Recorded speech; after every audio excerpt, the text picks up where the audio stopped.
میمنز ہیں ان کا مذاق اڑا دیں گے اور لطیفے بنا دیں گے ان کے اوپر. کبھی اخروٹ کا لطیفہ بنا دیں گے, کبھی کسی اور چیز کا لطیفہ بنا دیں گے. تو ایک چڑ بنا لی نا. اب اخروٹ کو پٹھانوں کے ساتھ انہوں نے ریلیٹ کر دیا ہے. اب اس میں کیا ہوگا کہ جب ان کے سامنے یہ ذکر کیا جائے گا وہ حساس ہوں گے اس کے بارے میں. یعنی کہ ہم نے کنڈیم کر دیا ایک پوری ریس کو کہ ان میں عقل نہیں ہوگی. کیا مطلب؟ ہم بہت عقل مند ہیں, ہم بہت اچھے ہیں. تو ان چیزوں سے بھی پرہیز کرنے کی ضرورت ہے. اب یہ بھی نہیں ہے کہ ایک علاقے کے سب لوگ ایک دوسرے سے خوش ہو کر رہیں. اگر ہندوستانی ہیں تو یو پی والے گجرات والوں کا مذاق اڑائیں گے, گجرات والے لکھنؤ والوں کا مذاق اڑائیں گے, لکھنؤ والے میرٹھ والوں کا اڑائیں گے. اگر پنجابی ہیں تو آرائیں چودھریوں کا اڑائیں گے, چودھری اللہ جانے کس کا اڑائیں گے. تو ہر ایک کا مذاق اڑا لیتا ہے اس طرح. یعنی کہ بہت وائڈ اسپریڈ ہے نا ہمارے ہاں یہ چیز. تو اس کے بارے میں حساس ہونے کی ضرورت ہے. اچھا, مذاق اڑانے کا ایک طریقہ یہ بھی ہوتا ہے کہ کسی کے سامنے بیٹھ کے غیر زبان میں گفتگو کی جائے جس کو کہ سننے والا نہ سمجھ سکے. مثال کے طور پہ آپ گئی امریکہ, اب وہاں پر ہو سکتا ہے کہ آپ کی کوئی دکان ہو. چلیں مثال کے طور پہ آپ کی دکان ہے امریکہ میں, اور وہاں پر امریکنز آتے ہیں جو آپ سے کوئی چیز خریدنا چاہتے ہیں. اب وہ تو انگلش بولتے ہیں نا, ان کو تو اردو سمجھ میں نہیں آتی. اب انگلش میں ان سے بات کرنا اور اردو میں ان کو برا بھلا کہنا, یہ طریقہ ہم نے خود ایک دفعہ دیکھا. اس زمانے میں اتنی سمجھ تو نہیں تھی لیکن برا بہت لگا تھا تب بھی. ایک کسٹمر آیا, اب وہ جو کسٹمر سے بات کرنے لگا, دکاندار جو کہ پاکستانی تھا, بہت مسکرا کر بڑا پولائٹلی انگلش میں اس نے بات کی کسٹمر سے, اور اردو میں کہا کہ اندھے ہو نظر نہیں آتا. یعنی کہ مثال دے رہی ہوں نا میں آپ کو. اس طرح کی باتیں کہنا کہ بے وقوف ہو, گدھے ہو, اور اردو میں بول رہے ہیں اور ہنس رہے ہیں. آپ مجھے بتائیں یہ کیا ذہنیت ہے, یہ کیا مینٹیلٹی ہے؟ اس طرح تمسخر اڑانا کسی کا اور یہ سوچ لینا کہ اس کو تو اردو سمجھ نہیں آتی. ایک دفعہ کا واقعہ کسی نے سنایا کہ کوئی اسی طرح معاملہ کرتا تھا. جو ان کی زبان تھی اس زبان میں ان سے بات کرتا تھا اور اپنی اردو میں ان کو برا بھلا کہتا تھا. ایک دفعہ کو کسٹمر آیا, وہ زبان سمجھتا تھا, اس نے تو گردن سے پکڑ لیا اس کو کہ تم ایسی باتیں کر رہے ہو. تو یہ کوئی عقل مند ہونے کی یا اسمارٹ ہونے کی دلیل نہیں ہے, یہ اسمارٹ ایلیکس نہیں ہے, انتہائی گھٹیا کردار کی علامت ہے. تو اگر ہمارے علم میں کوئی ایسا واقعہ ہو تو ان کو سمجھانے کی ضرورت ہے کہ اگر کوئی شخص تمہاری زبان نہیں سمجھتا تو اپنی زبان میں تم اس کا مذاق اڑاؤ گے. تم مسلمان ہو, کیا تم کو زیب دیتی ہے یہ بات؟ تم نبی اکرم صلی اللہ علیہ وسلم کی امت ہو, کیا آپ نے ہمیں یہ اخلاق سکھایا ہے؟ تو یہ چیز بالکل مناسب نہیں, یہ کام کرنے کا نہیں. تو یہاں پر ہم دیکھ رہے ہیں کہ قوم کا ذکر کیا گیا اور اس کے بعد پھر عورتوں کا ذکر الگ کیا گیا کہ نہ عورتیں عورتوں کا مذاق اڑائیں, ہو سکتا ہے کہ وہ ان سے بہتر ہوں. اب عورتوں کا ذکر الگ سے کیوں کیا گیا؟ وجہ یہ ہے کہ اسلام میں تو اس بات کا تصور ہی نہیں کہ بے تکلف محفلوں میں مرد عورتیں سب نامحرم جمع ہوں گے, سب ایک دوسرے سے ہنسی ٹھٹا کر رہے ہوں گے, اتنا فری ہوں گے, ایسا بے تکلف ہوں گے. اسلام کے اندر تو سیگریگیشن کا رواج ہے, عورتوں کی مجلسیں الگ ہوتی ہیں, مردوں کی الگ ہوتی ہیں, تو محفلیں ہی الگ الگ ہوتی ہیں. تو اس لحاظ سے بھی ذکر کیا گیا کہ مرد اپنی مجلسوں میں یہ کام نہ کریں, خواتین اپنی مجلسوں میں یہ کام نہ کریں. اور ویسے بھی عورتوں میں ٹینڈنسی زیادہ ہوتی ہے ایک دوسرے کا مذاق اڑانے کی. کہیں آپس میں بہنیں بیٹھی ہیں, خاص طور پہ شادی بیاہ کی مجلس میں تو بڑا موقع ہوتا ہے نا. بہنیں گئیں, فیملی گئی, بھابیاں نندیں یا بہنیں, اب وہ کوئی اسٹریٹجک جگہ سنبھال کر بیٹھ جائیں گی جہاں سے ہر آنے جانے والے کو دیکھ سکیں, اور جب کوئی آئے گا اب اس پہ تبصرے ہوں گے. لوگ کہتے ہیں نا کہ کسی کی موت پر ہم اس لیے قرآن لوگوں کے ہاتھ میں دے دیتے ہیں تاکہ لوگ باتیں نہ کریں, خاموش رہیں. اگر لوگوں کو خاموش رکھنا ہے تو شادی کے موقع پر یہ کام کیوں نہیں ہم کرتے؟ ان کے ہاتھوں میں پارے کیوں نہیں دیتے, یا تھرمامیٹر ہی دے دیں کم از کم منہ کے اندر. اس لیے کہ جتنا تمسخر, جتنی غیبت, جتنے کمنٹس شادی بیاہ کی مجلسوں میں ہوتے ہیں وہ موت کی مجلس میں نہیں ہوتے. ایک ایک چیز پر کمنٹس پاس کیے جاتے ہیں، حال حلیے پر، ہیئر سٹائل پر، جوڑوں کے اوپر، میک اپ کے اوپر، سب پہ کمنٹس ہوں گے. اوف ان کا ٹیسٹ دیکھو کتنا گنوار، وہ دیکھو کیا آؤٹ آف فیشن کپڑے پہنے. اچھا پھر وہی جوڑا پہن کر آ گئی. لاسٹ 2 ٹائم سے میں دیکھ رہی ہوں ان کو، یہ پہنے چلی جاتی ہیں. میک اپ اف اللہ، لگتا ہے پوری فاؤنڈیشن کی بوتل انڈیل لی. کسی نے کوئی کمنٹ یہ کرتا تھا ایک خاتون کے بارے میں کہ لگتا ہے کہ آٹے کی بوری میں منہ ڈال کر آ جاتی ہیں. اتنی عورتوں کی کٹنگ زبان ہوتی ہے نا. ویسے طنز کرنے میں اور مذاق اڑانے میں عورتوں کا مقابلہ مرد نہیں کر سکتے. ایک جگہ کسی دلہن کو دیکھا، گاڑی میں بیٹھ کے کمنٹ کیا بڑی قسم کا بکرا لگ رہی تھی. بڑی قسم کا بکرا دلہن کے اوپر، اس کے سامنے کہہ سکتے ہیں یہ بات؟ تو اپنی شکل پر ناز ہوگا نا کہ میں بڑی حسین ہوں. اگر مجھے کوئی یہ بات کہہ دے مجھے کیسا لگے؟ لیکن اوروں کا مذاق اڑا دینا، کسی جانور سے تشبیہ دے دینا کوئی بات ہی نہیں، کوئی بڑی بات ہی نہیں. اب اس طرح کمنٹس کرتے رہتے ہیں. اچھا اب بعض دفعہ کیا ہوتا ہے کہ آس پاس اور لوگ بھی بیٹھے ہیں، اب بولنے کا تو موقع نہیں، تو زبان سے تو کچھ نہیں کہہ سکتے. جہاں کوئی آیا اس کو دیکھا، ایک دوسرے کو دیکھا، پھر ہنسے ایسے کر کے، مسکرائے. یہ مسکراہٹ کافی ہے، تمسخر ہو گیا. کسی نے نہیں دیکھا، لیکن کیا اللہ نے نہیں دیکھا؟ اللہ اس مسکراہٹ کا بھی حساب لے گا کہ تم کو کس بات پہ ہنسی آئی تھی، بتاؤ تو ذرا، کیوں تم ہنسے تھے فلاں کے اوپر. پھر ہنسیں گے، مذاق اڑائیں گے دوسروں کا. اب اگر جس کا مذاق اڑایا جا رہا ہے وہی اگر آ گئیں ملنے کے لیے، تو ایسے اتفاق سے ملیں گے ان سے کہ وہ سوچ نہیں سکیں گی کہ ابھی میرا کیا ڈائسیکشن کر رہے تھے یہ بیٹھے ہوئے سب کے سب. خوب ان کے منہ پر تعریفیں کریں گے ان کی کہ آپ تو اتنی پیاری لگ رہی ہیں. چلیں دولہا کی اماں آ گئیں مثال کے طور پہ، اب وہ غرارہ وغیرہ پہن کے اور بہت ینگ بننے کی فکر میں ہیں. بہت پیاری، آپ نے کہا بہت پیاری لگ رہی ہیں، دلہن تو آپ ہی لگ رہی ہیں. اب جب وہ گئیں خوب ہنسے ان کے پیچھے کہ کیا مذاق اڑایا، دیکھا ہم نے کیا بیوقوف بنایا ان کو، سمجھ رہی ہیں بہت اچھی لگ رہی ہیں. یہ انداز ہوتا ہے. اتنی بیک بائٹنگ ہوتی ہے، اتنی غیبت ہوتی ہے، اتنا مذاق ہوتا ہے کہ اللہ بچائے. تو یہ بھی ایک ہوتا ہے معاملہ. اسی طرح اسٹوڈنٹس کو ڈسکس کرنا، ٹیچرز کا آپس میں اپنے اسٹوڈنٹس کا مذاق اڑانا، یہ کیا ہے؟ کیا ایک استاد کو یہ زیب دیتا ہے کہ وہ اپنے شاگرد کا مذاق اڑائے، اس کا ذکر ایسے کرے دوسروں کے سامنے کہ لوگ ہنسنے لگ جائیں اس کے اوپر؟ یہ اچھے اچھے دین پڑھے ہوئے لوگوں کو یہ بات سمجھ نہیں آتی کہ شاگرد جو ہے وہ امانت ہے. شاگرد کی ہر بات استاد کے پاس امانت ہے. ہاں اگر مجبوراً اس کی بہتری کے لیے کوئی ڈسکشن کرنا پڑے تو انتہائی سنجیدگی کے ساتھ، خیر خواہی کے ساتھ وہ بات کی جا سکتی ہے. لیکن اس انداز میں اپنے شاگرد کا ذکر کرنا کہ باقی لوگ ہنس پڑیں اس کا ذکر سن کر، یہ زیب دیتا ہے کسی بھی ٹیچر کو؟ اور خاص طور پہ اگر کوئی قرآن پڑھانے والا ہے استاد، اس کو تو کہیں سے یہ بات زیب نہیں دیتی. بہت زیادہ اس میں محتاط رہنے کی ضرورت ہے. یا کوئی ڈاکٹر ہے، ڈاکٹرز کے آپس میں بیٹھ کے پیشنٹس کو ڈسکس کر سکتے ہیں، کیا مذاق اڑا سکتے ہیں پیشنٹس کا؟ ان کو نہیں زیب دیتی یہ چیز. ڈاکٹرز کو تو نوبل پروفیشن کہا جاتا ہے.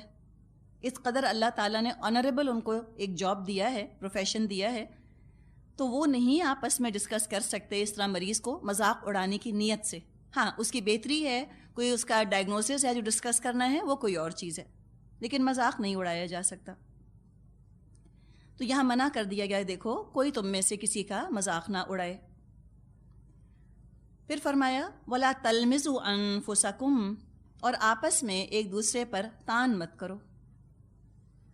تلمزو لام میم زا مادہ ہے، مطلب ہے منہ در منہ تانا دینا، یا پیٹ پیچھے برائی کرنا، یا کسی کے عیب نکالنا.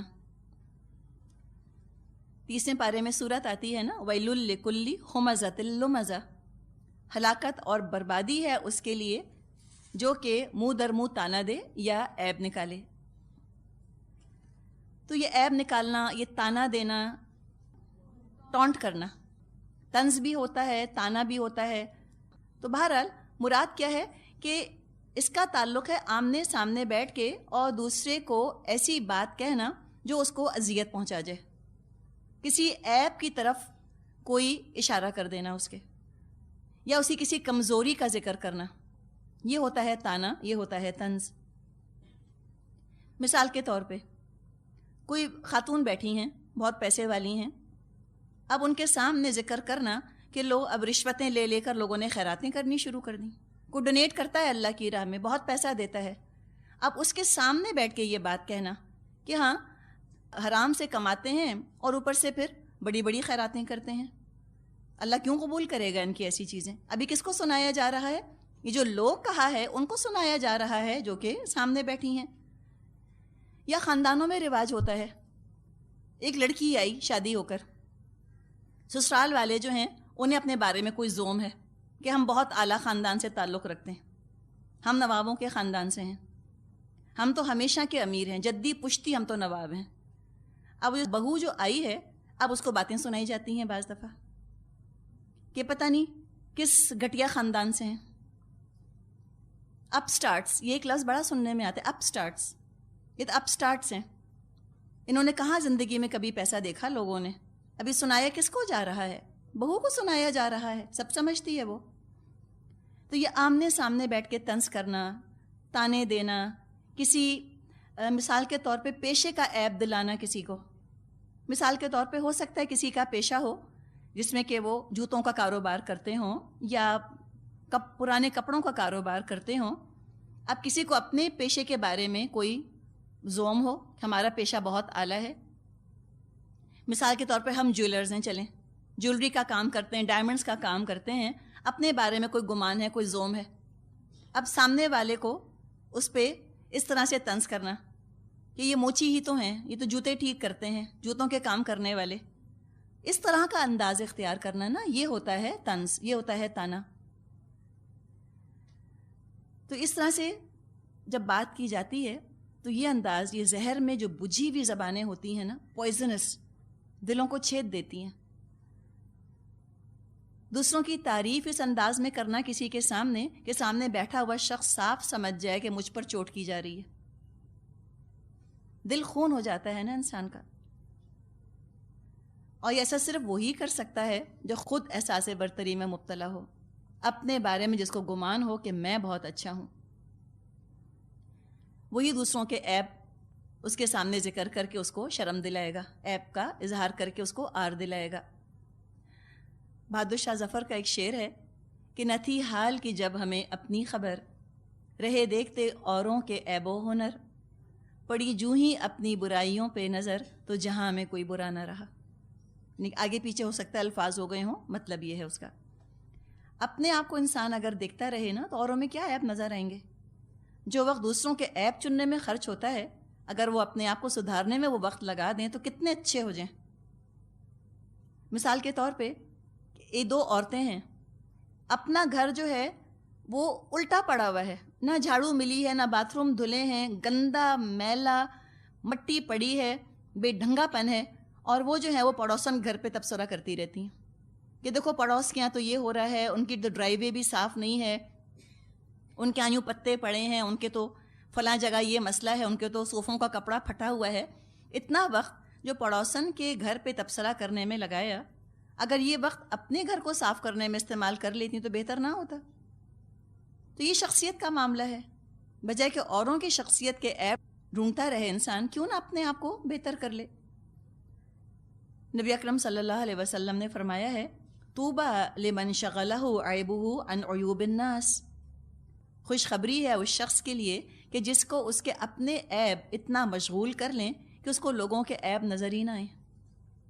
ہم کہتے ہیں نا کہ دوسرے کی آنکھ کا تنکا بھی نظر آتا ہے، اپنی آنکھ کا شہتیر بھی نظر نہیں آتا۔ اگر انسان دوسرے میں کوئی عیب دیکھے تو اللہ کی پناہ مانگے کہ اللہ مجھ میں یہ عیب پیدا نہ ہو۔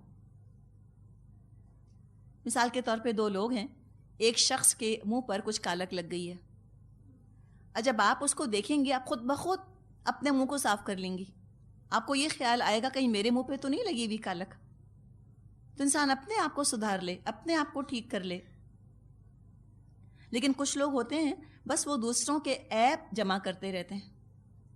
ایسی مثال ہے ان کی کہ جیسے ایک شخص ہے، وہ جا رہا ہے کہیں، اب وہ جا رہا ہے ایسے راستے پہ جہاں ایک طرف صاف شفاف پانی بہہ رہا ہے، بالکل تازہ خوبصورت پھل لگے ہوئے ہیں فریش، اور دوسری طرف گٹر بہہ رہا ہے اور سڑے ہوئے پھل پڑے ہیں، پھلوں کے سڑے ہوئے چھلکے پڑے ہوئے ہیں۔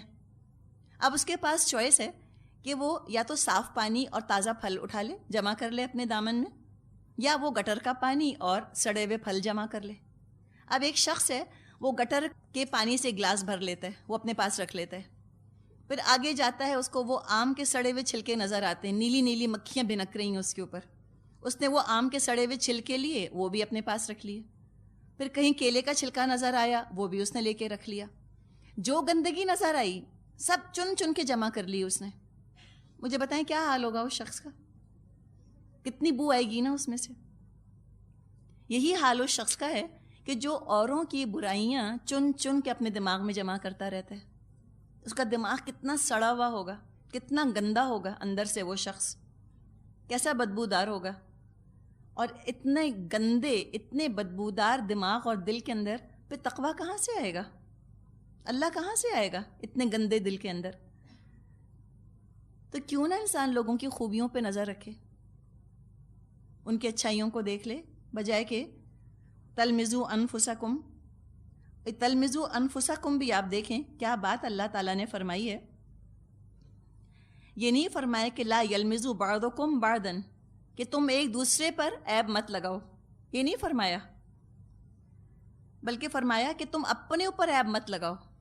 حقیقت یہ ہے کہ جو لوگ دوسروں کے عیب بہت گنتے ہیں نا، وہ اگلے کی نظر میں ضرور گرتے ہیں، اپنے گھٹیا ہونے کی تصدیق خود کر رہے ہوتے ہیں۔ اس وقت تو لوگ بہت شوق سے باتیں سن لیتے ہیں ان کی، لیکن بعد میں ان کی عزت نہیں کرتے۔ تو یہ بھی بڑا ہی ایک مختلف انداز ہے جو فرمائے کہ وَلَا تَلْمِزُوا أَنفُسَكُمْ، اپنے آپ کو عیب مت لگاؤ۔ کیوں اپنی شخصیت کو تم بدنما کرتے ہو، خراب کرتے ہو، دوسروں پر عیب لگا لگا کر تم گرو گے دوسروں کی نظروں سے۔ وَلَا تَنَابَزُوا بِالْأَلْقَابِ، اور نہ ایک دوسرے کو برے القاب سے یاد کرو۔ تنابزو، نون بازا مادہ ہے، نبزا کا مطلب ہوتا ہے پھینکنا۔ ایک دوسرے کی طرف برے برے القاب مت پھینکو، لقب نہ رکھو، ایسے نک نیمز نہ رکھو، ایسے پیٹ نیمز مت رکھو جس سے کہ اگلا چڑے۔ یعنی کہ مطلقاً پیٹ نیمز رکھنے کی ممانعت نہیں ہے۔ ہم تو عام طور پہ دیکھتے ہیں نا، بچوں کے پیٹ نیمز ہوتے ہیں یا کسی کا پیٹ نیم رکھ دیتے ہیں، تو اس میں کوئی حرج نہیں۔ کس چیز سے منع کیا گیا؟ ایسا نام رکھنا جس سے کہ اگلا چڑنے لگ جائے، اریٹیشن ہو اس کو، یا توہین محسوس کرے وہ۔ مثال کے طور پہ کوئی شخص اگر حبشی ہے، نیگرو ہے، اس کو نگر کہنا ان کو بہت برا لگتا ہے نا۔ یا بعض لوگ جو باہر کے ملکوں میں رہتے ہیں، وہ چائنیز کو کیا کہتے ہیں؟ جی ہاں، کہتے ہی چپٹے ہیں، کہتے ہیں اچھا وہ ایک چپٹا میرے ساتھ پڑھتا ہے۔ تو آپ بتائیں اپنے بچوں کو کہ آپ اس کو چپٹا نہیں کہہ سکتے، آپ کہیں وہ چائنیز ہے جو میرے ساتھ پڑھتا ہے۔ چپٹا کہنے کی کیا ضرورت ہے؟ یعنی کہ ہم نے شکل پر تان کیا نا اس کے، ایک طرح سے ایک برا لقب رکھا۔ اگر ہم اس کے سامنے کہیں کہ وی کال یو فلیٹ فیس، وہ خوش ہوگا؟ کبھی بھی نہیں خوش ہوگا۔ اللہ نے بنائی ہے شکل اس کی۔ تو یہ اس طرح سے نام رکھنا کہ چائنیز کو چپٹا کہہ دیا اور نیگروز کو نگر کہہ دیا، یا اس طرح سے القاب رکھ دیے، یہ انتہائی بری چیز ہے۔ تو ایسا لقب نہیں رکھنا چاہیے جس سے کہ اگلا اپنی توہین محسوس کرے۔ اور القاب کا تو موضوع مکمل ہو نہیں سکتا جب تک ہم اسٹوڈنٹس کو ڈسکس نہ کریں۔ ہو سکتا ہے ساری ٹیچرز جنت میں چلی جائیں ایونچولی، اس لیے کہ میرے خیال ہے جتنی ٹیچرز کی غیبت ہوتی ہے اور جتنے ٹیچرز پر القاب رکھے جاتے ہیں، اتنے تو شاید ہی کسی پر رکھے جاتے ہوں۔ کوئی ٹیچر ہے اس کو ہٹلر کہہ دیا، کوئی ٹیچر ہے ڈریکولا کہہ دیا۔ یہ تو میں پرانے زمانے کی باتیں بتا رہی ہوں آپ کو، اب مجھ کو نہیں پتا کہ اب کیا نئی وکیبلری ہے جو آ گئی ہے۔ جی ٹیچرز رکھتے ہیں، نہیں بچے بھی بہت کرتے ہیں یہ کام۔ تو ٹیچرز کے تو رکھتے ہیں، آپس میں اسٹوڈنٹس بھی ایک دوسرے کے القاب رکھ دیتے ہیں نا، لقب رکھ دیتے ہیں۔ کوئی شکل دیکھی تو بگز بنی کہنا شروع کر دیا، جیسے کہ ہو سکتا ہے بک ٹیتھ ہوں، دانت آگے سے تھوڑے سے نمایاں ہوں تو بگز بنی کہہ دیا، یا جو مرضی جو چاہا لقب رکھ دیا اگلے کا۔ اور یہ اس طرح کا رویہ یہ انسان کی ذہنی پستی کا انڈیکیٹر ہے نا، کہ کتنی پست ذہنیت ہے، کتنی گھٹیا ذہنیت ہے۔ کسی نے کہا ہے کہ گریٹ مائنڈز ڈسکس آئیڈیاز۔ جو گریٹ مائنڈز ہوتے ہیں، جن کی ذہنی سطح بلند ہوتی ہے، وہ آئیڈیاز کے اوپر بات کرتے ہیں، خیالات پر بات کرتے ہیں کہ کیا کیا جائے۔ جو ایوریج مائنڈز ہوتے ہیں وہ ایونٹس کو ڈسکس کرتے ہیں، آج کیا ہوا، اچھا آج فلاں جگہ کیا ہوا، کیا پکایا تم نے، تمہارے گھر کون آیا، ایونٹس کی ڈسکشن کرتے ہیں۔ یہ ایوریج ہوتے ہیں۔ اور اسمال مائنڈز، چھوٹے چھوٹے پست تنگ جن کے ذہن ہوتے ہیں، اسمال مائنڈز ڈسکس پیپل۔ وہ لوگوں کی بات کرتے رہتے ہیں، وہ ایسا ہے، وہ ایسا ہے، وہ ایسا ہے۔ تو لہٰذا یہاں منع کیا گیا ہے کہ دیکھو تم ایک دوسرے کو برے القاب سے یاد مت کرو، برے برے نام ایسے مت رکھو کہ اگلا چڑ جائے سن کر۔ اب اگر کسی شخص سے ماضی میں کوئی گناہ کا کام سرزد ہو گیا ہو اور بعد میں اس نے توبہ کر لی ہو، لیکن اس کو اسی گناہ کے حوالے سے یاد کرنا، مثال کے طور پہ کہنا کہ اچھا وہ فلاں کی فلاں والی بیٹی جس کا افیئر تھا، ایسے ہو سکتا ہے کوئی لڑکی تھی 13-14 سال کی تھی، سمجھ نہیں تھی، کوئی جذبات میں پاؤں پھسل گیا، کوئی اسکینڈل اس زمانے میں چھوٹا موٹا بن گیا، اب اس نے توبہ کر لی، وقت گزر گیا، اب وہ 25 سال کی ہے یا وہ 30 سال کی ہو گئی ہے، وہ شادی شدہ ہے، وہ بچوں کی ماں بن گئی ہے۔ اب جب بھی بات کرنا اس کا ماضی یاد رکھنا، ہاں وہ فلاں، وہ جس کا افیئر تھا فلاں سے، یہ طریقہ درست نہیں۔ کوئی شخص ہے، ہو سکتا ہے ایک زمانے میں شراب پیتا ہو، توبہ کر لی اس نے، شراب چھوڑ دی، اب جب بات نکلی کہنا اچھا وہ فلاں، وہ جو ڈرنک کیا کرتے تھے، وہ جو اتنا شراب پیا کرتے تھے، وہ یہ کیا ہوا، ایک ایپ کے ذریعے سے کسی کو یاد رکھا گیا۔ یہ چیز بالکل مناسب نہیں۔ حدیث میں مضمون آتا ہے کہ جو شخص کسی مسلمان کو ایسے گناہ پر آر دلائے جس سے اس نے توبہ کر لی ہے، تو اللہ نے اپنے ذمے لے لیا ہے، اس کو اسی گناہ میں مبتلا کر کے دنیا اور آخرت میں رسوا کرے گا۔ تو لوگوں کے چھپے عیبوں کے پیچھے نہ پڑے انسان۔ اب جو اس طرح سے عیب چنتا ہے دوسروں کے، تو سوچے نا کہ اس کی اپنی زندگی کیا ہوگی، وہ خود کیسی شخصیت کا مالک ہوگا، اچھا تو نہیں ہو سکتا یقیناً۔ تو فرمایا وَلَا تَنَابَزُوا بِالْأَلْقَابِ، ایک دوسرے کو برے القاب سے یاد مت کرو۔ بِئْسَ الِاسْمُ الْفُسُوقُ بَعْدَ الْإِيمَانِ، ایمان لانے کے بعد فسق میں نام پیدا کرنا بہت بری بات ہے۔ وَمَن لَّمْ يَتُبْ فَأُولَٰئِكَ هُمُ الظَّالِمُونَ، جو لوگ اس روش سے باز نہ آئیں وہی تو ظالم ہیں۔ کتنی پیاری بات ہے کہ دیکھو، بِئْسَ الِاسْمُ الْفُسُوقُ بَعْدَ الْإِيمَانِ، ایمان کے بعد تو برائی کا نام بھی بہت برا ہے۔ ہم کہتے ہیں نا کہ فلاں چیز کے تو نام سے بھی گھن آتی ہے، تو جس چیز کا نام لینا برا ہو وہ چیز خود کتنی بری ہوگی نا۔ ایمان کی لذت جس کو حاصل ہو جائے، ایمان کی حلاوت جس کو حاصل ہو جائے، اس شخص کو تو کبھی ایسی باتوں میں مزہ آ نہیں سکتا کہ وہ طنز کرے یا تانا دے یا عیب چنے کسی کے بیٹھ کر۔ اور کبھی انسان ہونے کے ناطے زبان کبھی پھسل ہی جائے، طبیعت پر ایک بوجھ رہتا ہے۔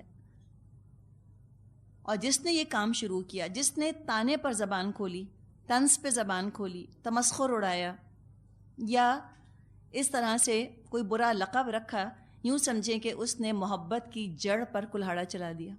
کبھی یہ محبت نہیں پیدا ہو سکتی دو لوگوں کے اندر اگر کسی کو تانا دینے کی یا طنز کرنے کی عادت ہے۔ تو لوگوں کی زندگی بھی بہت تلخ کرتے ہیں، اپنی آخرت بھی برباد کرتے ہیں ساتھ ہی ساتھ۔ بعض لوگوں کا طریقہ یہ ہوتا ہے کہ وہ پیٹھ پیچھے تو برائیاں کرتے ہیں یا مذاق اڑاتے ہیں، اور سامنے بہت میٹھے بنتے ہیں، بہت اچھے بنتے ہیں۔ اس کے بارے میں نبی اکرم صلی اللہ علیہ وسلم کا قول ہے، ابو داؤد میں فرمایا من کان ذا وجہین فی الدنیا کان لہ یوم القیامت لسانان من نار، جو دنیا میں دو چہروں والا ہوگا۔ دو چہروں والا کیسا؟ ٹو فیسڈ، ایک کے پاس جاتا ہے تو ایک طریقے سے، دوسرے کے پاس جاتا ہے تو مختلف انداز میں بالکل۔ تو فرمایا جو دنیا میں دو چہروں والا ہوگا، قیامت کے دن اس کو آگ کی دو زبانیں دی جائیں گی، اس کی ایک کے سامنے جب سامنے آتا ہے تو بڑا میٹھا بنتا ہے، بہت پیارا، بہت اچھی باتیں، بڑی تعریفیں، اور پیٹھ پیچھے ہوتا ہے تو مذاق اڑاتا ہے یا غیبت کرتا ہے۔ تو یہ بھی کوئی مصلحت کا، ڈپلومیسی کا تقاضا نہیں ہے، انتہائی ناپسندیدہ چیز ہے۔ آگے فرمایا یا ایھا الذین آمنوا، اے لوگو جو ایمان لائے ہو، اجتنبوا کثیرا من الظن ان بعض الظن اثم، بہت گمان کرنے سے پرہیز کرو، اس لیے کہ بعض گمان گناہ ہوتے ہیں۔ اب یہاں سے ہم دیکھ رہے ہیں اس آیت میں کہ اس سے پہلے جن 3 برائیوں سے روکا گیا وہ ہے مذاق اڑانا، طعن کرنا، برے القاب چسپاں کرنا کسی کے اوپر۔ یہ 3 وہ برائیاں ہیں جو انسان پبلک میں کرتا ہے نا، اعلانیہ مجلس محفل میں بیٹھ کے ایسے کام کرتا ہے۔ اب اس آیت میں جن 3 برائیوں کا ذکر آ رہا ہے یہ وہ ہیں جو کہ چھپا کر کی جاتی ہیں، یعنی کہ پرائیویسی میں بیٹھ کے خسر پسر کے انداز میں یہ باتیں کی جاتی ہیں۔ اور اسلام جس قسم کا انسان وجود میں لانا چاہتا ہے وہ تو ایسے ہیں جو کہ کھلے چھپے ہر حال میں اللہ سے ڈرنے والے ہوں۔ اللہ تعالیٰ نے فرمایا ہے سورہ انعام میں وَذَرُوا ظَاهِرَ الْإِثْمِ وَبَاطِنَهُ، تم چھوڑ دو برائی کا ظاہر بھی اور برائی کا باطن بھی، دونوں ہی چھوڑ دو۔ اب پہلی بات جو ہے وہ کی جا رہی ہے گمان کے بارے میں۔ گمان کو کیا کہیں گے؟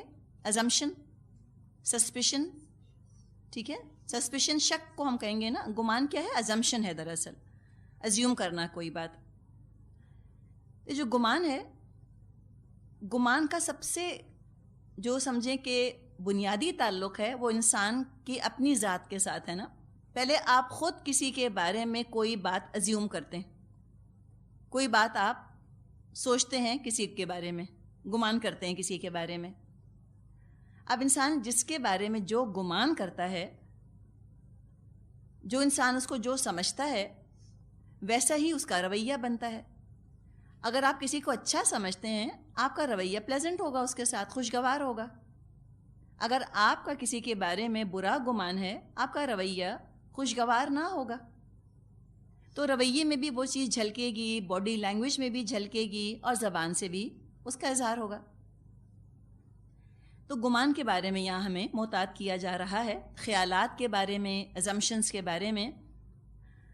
اور کوئی مطلقاً پابندی نہیں لگائی کہ تم کسی کے بارے میں کچھ بھی گمان نہ کرو، خیالات پر ٹوٹل پابندی نہیں لگائی جا رہی۔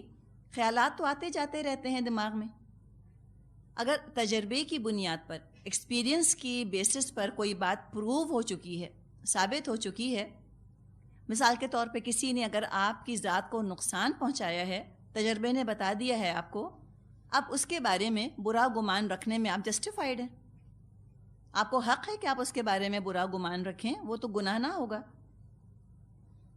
تو اپنے آپ کو ایسا انسان بنائے جیسے کہ عیسیٰ علیہ السلام نے فرمایا ہے کہ فاختہ کی طرح بے ضرر اور سانپ کی طرح ہوشیار۔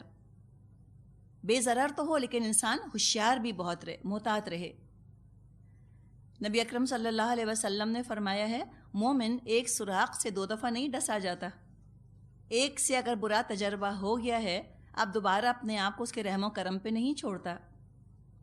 لیکن اگر تجربہ ثابت نہیں کر رہا، کوئی ثبوت موجود نہیں ہے، تو محض ظن اور گمان کی بنیاد پر کوئی کارروائی نہیں کی جا سکتی، کوئی ایکشن نہیں لیا جا سکتا۔ مثال کے طور پہ کوئی نوکر ہم رکھتے ہیں، ٹھیک ہے نا، شروع میں ہم محتاط رہتے ہیں، ہم ذرا اس کو دیکھتے ہیں، گمان ہی کی بنیاد پر ہم محتاط رہتے ہیں کہ کہیں چور تو نہیں ہے یہ، پہلے ہم سوچتے ہیں، دیکھتے ہیں اس کو، اور ہم اس وقت تک اس پر اعتماد نہیں کرتے جب تک کہ وہ خود ثبوت فراہم نہ کر دے کہ ہاں وہ اعتماد کے قابل ہے، ہم ٹرسٹ کر سکتے ہیں اس پر۔ جو صالح معاشرہ ہوتا ہے، مسلم معاشرہ ہوتا ہے، اس میں تعلقات کی ابتدا خوش گمانی سے ہوتی ہے، یعنی رول کیا ہوگا؟